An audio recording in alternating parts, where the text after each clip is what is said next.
नमस्कार, स्वागत है आपका देश की बात में। मैं हूं नगमा। प्रियंका गांधी ने वाराणसी में रोड शो किया है आज और उनके साथ समर्थकों और पार्टी कार्यकर्ताओं की भीड़ चल रही है। इससे पहले कांग्रेस महासचिव ने आज जिले में रैली को भी संबोधित किया है। ये देख रहे हैं आप प्रियंका गांधी की जो रैली है और उसमें जो उनके समर्थकों की भीड़ रही है उसके दृश्य हमारे साथ हमारे सहयोगी अजय सिंह मौजूद हैं। इस रैली के दौरान इस रैली ये कितनी बड़ी थी, कितनी बड़ी संख्या में यहाँ लोग जुटे, कैसा जोश वहां नजर आ रहा है? जो तस्वीरों में दिख रहा है अजय, वहां पे काफी भीड़ भाड़ और समर्थकों का एक हुजूम नजर आ रहा है। प्रियंका गांधी को हम देख सकते हैं निकल के गार्ड से वो हाथ हिला रही हैं, वो काफी हमलावर भी नजर आई हैं। तो इस रैली के कुछ विस्तार के बारे में बताइएगा और कितनी जोशीली रैली थी ये? नगमा, आपको बता दें कि मैं पिछले 2014 से पहले ये कह सकते हैं कि जो एक रैली राहुल गांधी वगैरह की जो बनारस में नजर आई थी, उसके बाद ये इतनी बड़ी रैली मुझे पहली बार देखने को मिली जिसमें जोश था, उत्साह था। और यही नहीं था, लोग जो रैली के रास्ते पर आ रहे थे तो उसमें उनके हाथों पर एकदम तख्ती लगी हुई, बड़े बड़े झंडे बैनर लिए हुए, महिलाओं की टोली अलग, मोटरसाइकिल वालों की टोली अलग, पैदल चलते हुए लोग अलग जो है वो जगतपुर इंटर कॉलेज की ओर बढ़ते हुए नजर आए। और जब हम रैली के अंदर, और उनके साथ ढोल नगाड़े भी थे, ऐसा लग रहा था जैसे कि कांग्रेस पूरी तरीके से जो उत्तर प्रदेश की राजनीति पे जमीन पर लेती हुई कांग्रेस थी, लग रहा था कि पूरी तरीके से करवट लेती हुई नजर आ रही है। और जब हम अंदर गए मैदान के अंदर, जब हम लोग पहुंचे प्रियंका के आने के पहले ही, जब हम पहुंचे थे प्रियंका के आने के पहले, तो वहां पर स्टॉल लगे हुए थे और पूरा कांग्रेस से जुड़ने के लिए मिस कॉल करने के, फॉर्म भरने की लाइन लगी हुई थी, लोगों की लाइन लगी हुई थी और एक उत्साह था। प्रियंका गांधी भी जो इस बार बनारस आई, तो जिस तरीके से प्रधानमंत्री नरेंद्र मोदी जब आते हैं बनारस तो वो कई जगहों पर बिना कुछ किए हुए रोड शो तरीके का उनका एक कार्यक्रम हो जाता है, वो मंदिर वगैरह में जाते हैं। तो प्रियंका गांधी भी जब आज एयरपोर्ट से निकली तो उनका कार्यक्रम इस तरीके से बना था कि रैली स्थल तक आने में तकरीबन 30 किलोमीटर का दायरा उन्होंने कवर किया और उसमें प्रधानमंत्री नरेंद्र मोदी के 6 जो है वो विधानसभा उन्होंने कवर की। और उससे होती हुई विश्वनाथ मंदिर में और वो जाकर के उन्होंने जो है वो दुर्गा मंदिर जाकर के किया। और बड़ी बात ये थी कि जब मंच पर आप अगर देखिए तो कांग्रेस एक शंखनाद हुआ, मंत्रोच्चार हुआ, फिर मुस्लिम धर्म गुरुओं ने प्रार्थना की, सिख धर्म गुरु से प्रार्थना कराया गया और जब खुद प्रियंका आई बोलने के लिए तो उन्होंने देवी की स्तुति की और मंत्रोच्चार के साथ अपने भाषण की शुरुआत करने के बाद धीरे धीरे तरीके से उत्तर प्रदेश और केंद्र सरकार को घेरती हुई हमलावर हुई और बड़ी बात ये बोली कि हम लड़ेंगे, भागेंगे नहीं और तब तक लड़ेंगे जब तक कि गिरफ्तारी ना हो जाए। लगभग तो बहुत उत्साह देखने को मिला। जी, काफी उत्साह देखने को मिला है, काफी जोश में थे कार्यकर्ता भी। जिस तरह प्रियंका गांधी काफी हमलावर और सक्रिय नजर आई हैं लखीमपुर की घटना के बाद। तो शुक्रिया आपका अजय।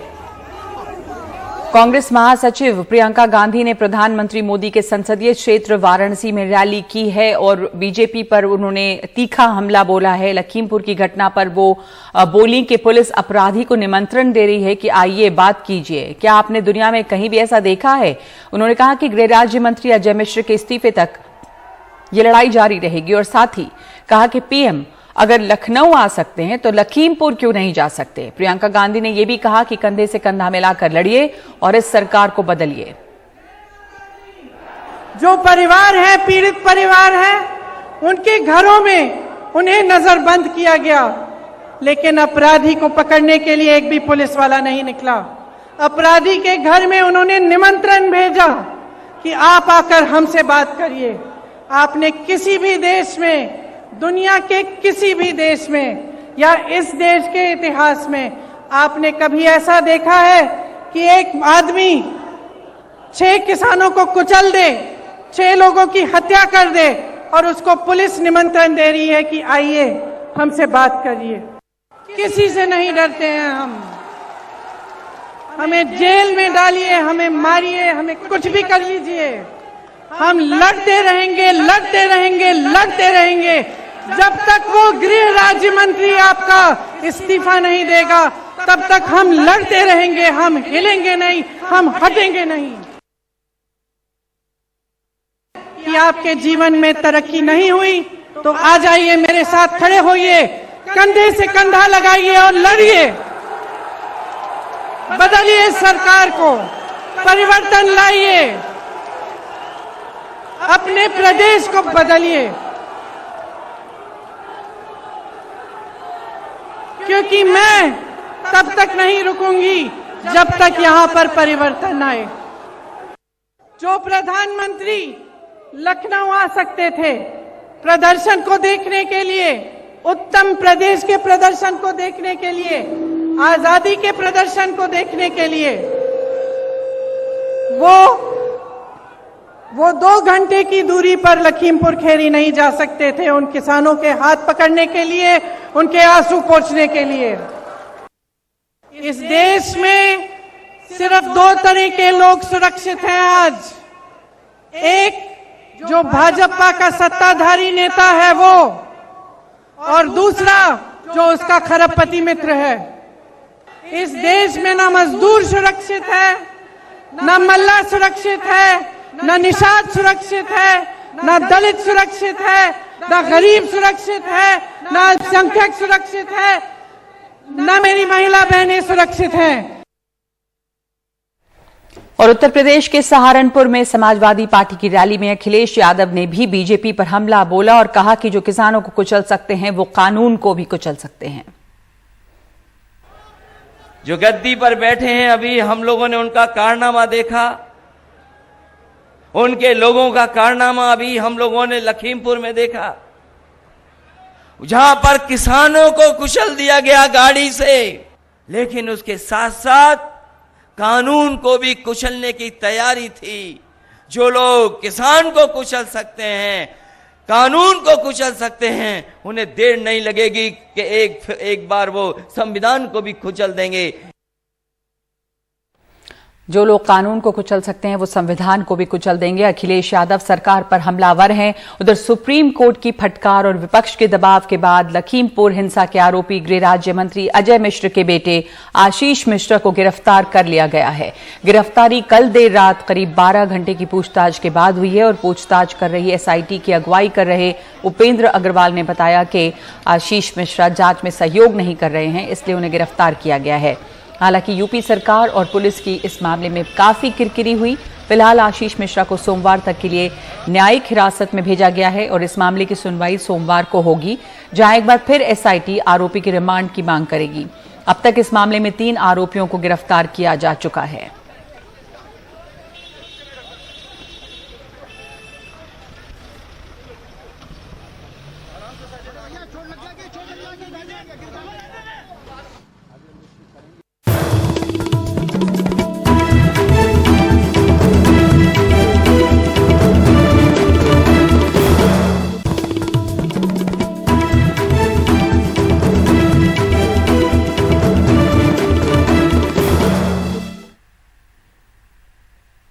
एनडीटीवी पर हमने खबर दिखाई थी कि वाराणसी के मणिकर्णिका घाट का क्या हाल है और उसके बाद से मणिकर्णिका घाट का हाल जो है वो कुछ बदला है। घाट पर सीवर का पानी जो बह रहा था वो रोका गया है, कीचड़ और गंदगी हटाई जा रही है।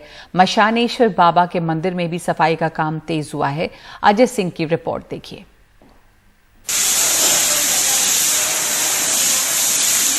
मणिकर्णिका घाट पर सीवर के पानी और कीचड़ से पट चुके मशानेश्वर बाबा के मंदिर में सफाई का काम अब तेज हो चुका है।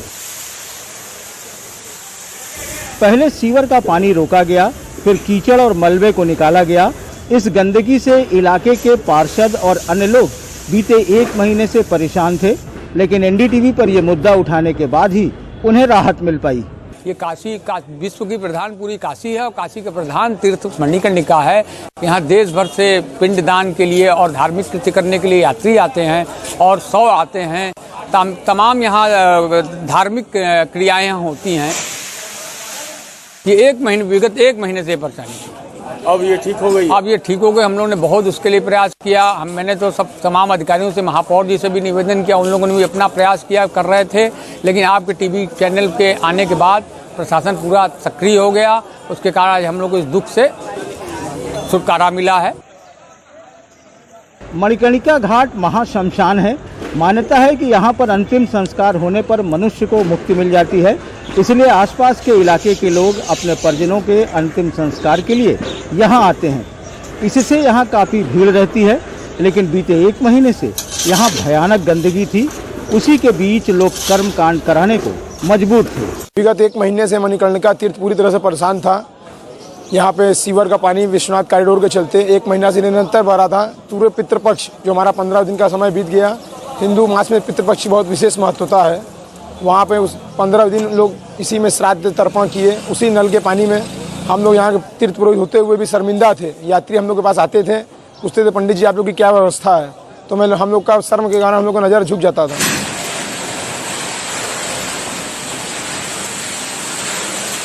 लेकिन कुछ आप लोगों की तरह NDTV के सहयोग से यहाँ पे आप लोगों ने उसको न्यूज़ पे चलाया, तो कल से ये शाम से यहाँ पे समस्या हल हो गई है।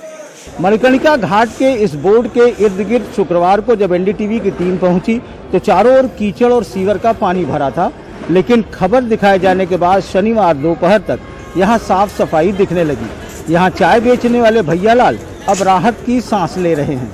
3 महीने तक सर ये मैनहोल का पानी चला, 3 महीने तक एकदम मेरी दुकानें बंद थी। धन्यवाद करते हैं NTV का, जो जिससे हम लोग रिक्वेस्ट किए, उन लोग आए यहाँ पर देख रेख किए, फिर आज अधिकारी लोगों को बुलाए हैं, पूरी सफाई हुई है। अब मेरी दुकान खुलने योग्य हो गई है। खबर चलने के बाद ही ऐसा हुआ है? जी, खबर चलने के बाद ही ऐसा हुआ। उसके पहले हम लोग इतना लोगों से कहे, इतने नेता परेता हर लोगों से कहा गया, लेकिन कोई सुनवाई नहीं हुआ। कम से कम भैया ये 1 महीना हो गया। बहुत बुरी स्थिति थी, बहुत परेशान थे हम लोग। अब पूरा नाले से मसान, अंदर मंदिर है बाबा की, पूरा उसमें नाला चला जा रहा है, मणिकर्णिका कुंड में चला जा रहा है। चारों तरफ एकदम गंदगी भरी हुई थी। शासन प्रशासन की तत्परता के बाद मणिकर्णिका घाट सीवर के पानी से निजात पा चुका है और लोग राहत की सांस ले रहे हैं। लेकिन लोगों के मन में एक मलाल जरूर है कि अगर वक्त रहते शासन प्रशासन चेत गया होता तो मणिकर्णिका घाट और इस महातीर्थ को इतनी दिक्कत नहीं झेलनी पड़ती। मणिकर्णिका घाट से पुरुषोत्तम के साथ अजय सिंह, NDTV इंडिया।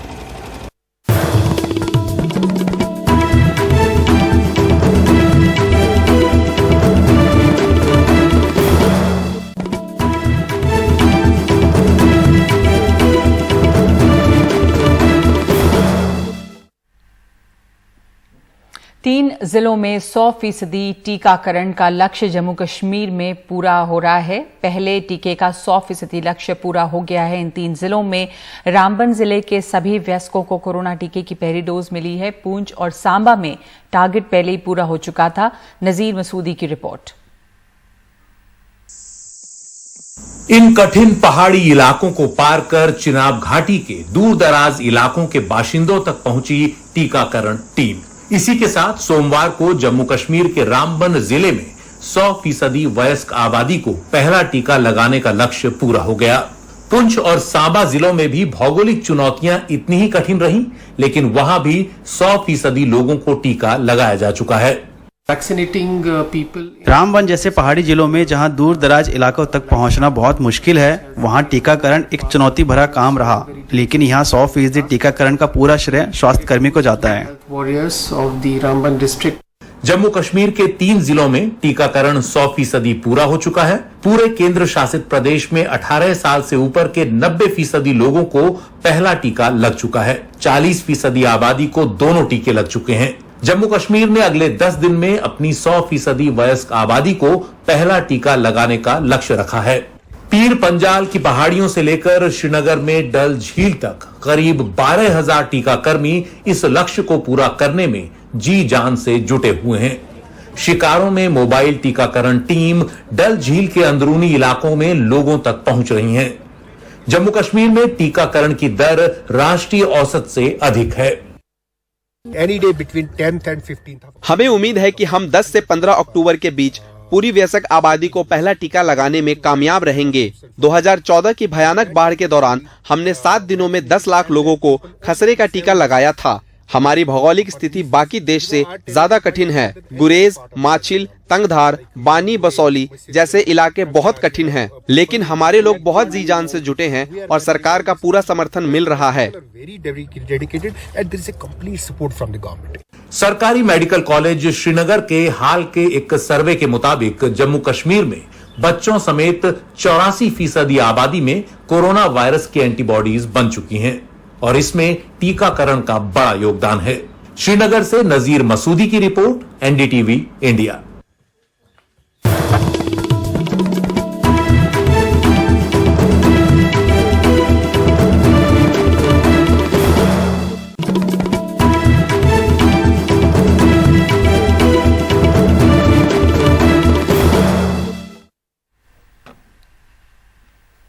प्रधानमंत्री मोदी ने 7 अक्टूबर को देश के संवैधानिक पद पर 20 साल पूरे कर लिए हैं। वो करीब 13 साल तक गुजरात के मुख्यमंत्री रहे। उसके बाद करीब 7 साल से देश के प्रधानमंत्री हैं। आज गृह मंत्री अमित शाह ने प्रधानमंत्री की राजनीतिक यात्रा और उपलब्धियों पर संसद टीवी के साथ बात की।